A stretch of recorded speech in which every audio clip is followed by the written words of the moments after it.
अस्सलाम वालेकुम व्यूअर्स। आज का मौजू फिर बड़ा अजीब अफसोसनाक है। बांग्लादेश के हवाले से मैं बात कर रहा हूँ। मैं आपको एक बात बताऊं कि मेरे 25% ऑफ माय क्लास फेलोज या हॉस्टल फेलोज, वो कोटा था हमारा अंडर ग्रेजुएट्स का, ऑनर्स कर रहे थे, थर्ड ईयर में हम दाखिल हुए। तो कोई 20-25% लड़के बंगाली थे, उनके साथ ज़ाहिर है दोस्तियाँ भी रहीं। 5 साल हम इकट्ठे रहे। 3 साल का ऑनर्स, 1 साल का एमए करते कराते 5 साल। हॉस्टल नंबर 1, उसे कायद आजम हॉल कहते हैं। तो यादें तो थी। फिर ईस्ट पाकिस्तान का सुकूत हो गया।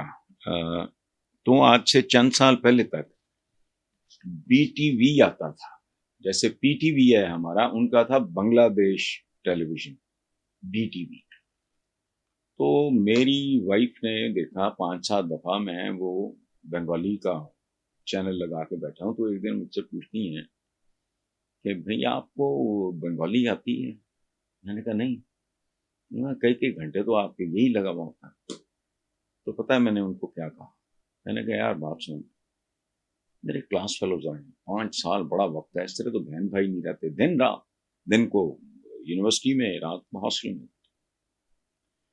तो मैंने कहा मैं इस उम्मीद पे देखता हूँ कि शायद मुझे अपना कोई क्लास फेलो नजर आ जाए पुराना, या हॉस्टल फेलो नजर आ जाए। कई साल पहले एक आया था एबीएम फारूक, बाबुल उसका निकनेम था। तो जब मैं उसे हॉस्टल लेके गया, वहाँ के होटल में ठहरा, मैंने कहा किधर आ जाइए वो साथ। तो मैंने जिंदगी में कम लोगों को इस तरह बिलक बिलक के रोते देखा। वो कमरा बंद था, जिस कमरे में वो रहता था, वो दायर मौजूद था बंदा, वो लॉक करके गया हुआ था, जो उसकी जगह उस कमरे में था। तो वो बच्चों की तरह दरवाजे चूमता रहा। ये कैफियत है। अब भी वहां पाकिस्तान जिंदाबाद के नारे और परचम बुलंद हो रहे हैं। बहरहाल आते हैं इस सानहे और हादसे के एक विलन की तरफ।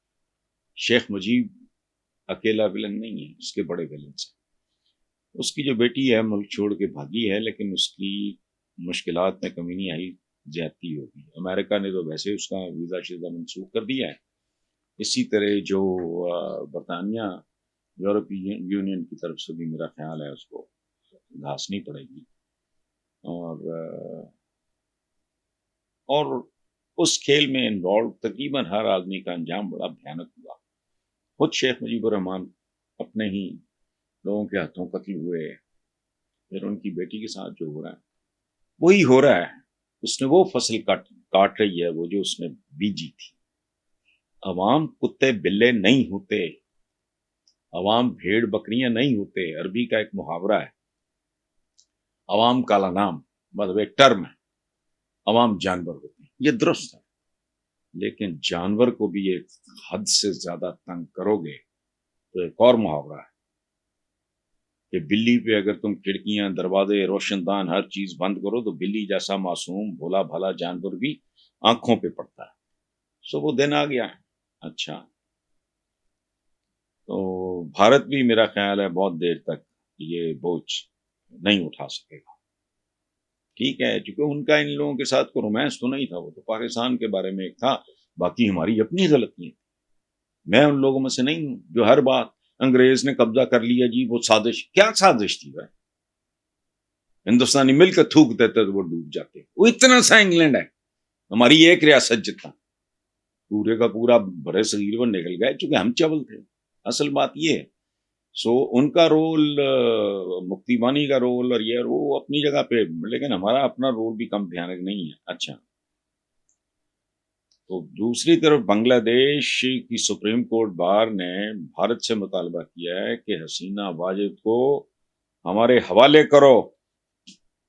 सूरत हाल किधर जा रही है? एक तरफ पाकिस्तान के परचम जरा सूखने वाली बात है, लेकिन यहाँ कोई स्टेट्समैनशिप है नहीं। यहाँ दुकानदार टाइप लोग बैठे हैं जिनको कख समझ नहीं है किस वक्त कैसे करना है। इस वक्त जो सेंटिमेंट है उनके साथ मुकम्मल इजहार यकजहती करें। एक रिश्ते की तजदीद देखें, बात सुने, रिश्ते टूट जाते हैं।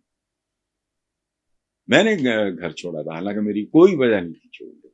मेरे वालिद मुझे सिविल सर्विस में भेजना चाह रहे थे, मैं जर्नलिज्म में आना चाह रहा था।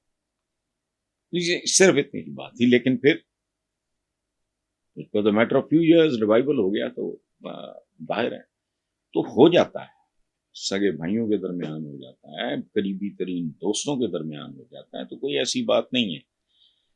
اچھا، بھارت نے حسینہ واجد کا آپ اندازہ لگائیں نا، آپ میں کیا لفظ استعمال کروں، کیونکہ مجھے تو بھارتیوں سے بھی محبت ہے۔ یہ ایک ایلیٹ سو کالڈ بیمار ذہن ہوتے ہیں جو اپنی مقبولیت اور یہ اور وہ ان چیزوں کے لیے لوگوں کے درمیان دراڑیں پیدا کرتے ہیں، نفرتیں پیدا کرتے ہیں، ان کو غلط چیزوں کے لیے اکساتے اور ابھارتے ہیں۔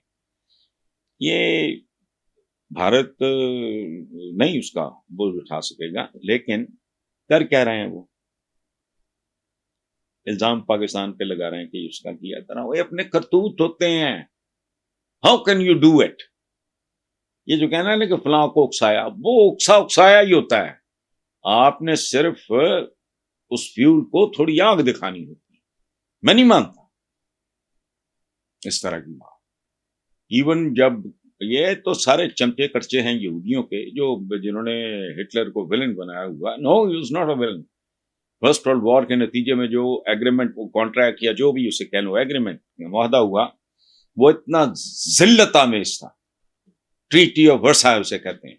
ہٹلر جیسا وطن پرست تو کھڑا ہو گیا، اس نے کہا ایسی کی تیسی تمہاری، اتنی ذلت آمیز شرائط پہ معاہدہ جو کیا مجھے نہیں منظور، وہ ری ایکشن تھا اس کا، اس لیے چھوڑیں۔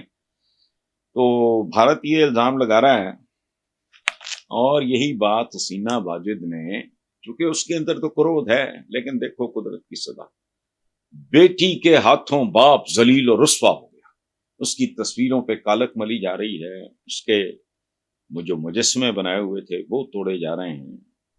قدرت کا انتقام، میں تبھی کہتا ہوں بھائی ہمارے یہاں بھی یہ پرابلم ہے، یہ مسلمانوں میں ہی ہے زیادہ۔ کسی کو کوئی عہدہ، کو منصب، کو پوزیشن ملتی ہے، وہ خود کو فرعون سمجھنے لگتا ہے۔ نہیں ہو بھائی، فرعونوں کی ممیاں پڑی ہیں وہاں، کئیوں کا نام و نشان مٹ گیا۔ نمرود، شداد، فرعون کون ہے؟ زارز آف رشیا کیا تھے؟ اللہ معاف کرے زمینی خدا تھے۔ فرینچ ریولوشن، وہ دور چھوڑیں اپنے پڑوس میں، یہ ایرانین، وہ شاہ ایران جس کے بارے میں امریکنز کہتے تھے کیا آئلینڈ آف سالیڈیرٹی، یا پتہ نہیں کیا ہے ان دس ریجن، کدھر گیا وہ؟ در بدر پھرتا رہا، اور جو کچھ اس کے ساتھ ہوا ہے چھوڑیں، بیان بھی نہیں میں کر سکتا۔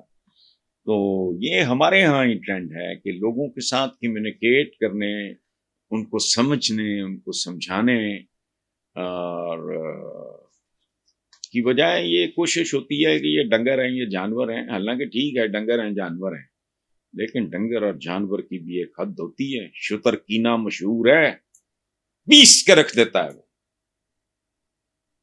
بندے کو۔ اونٹ جس کے حوالے سے شتر کینا کہتے ہیں، تو جانور ہی سمجھو، لیکن اس حد تک نہ جاؤ کہ جانور جو ہیں وہ تمہاری نسلوں پہ تھوک دیں۔ یہ شیخ مجیب الرحمان بنگلہ بندو، مطلب قائد اعظم ان کا انجام دیکھو۔ بہرحال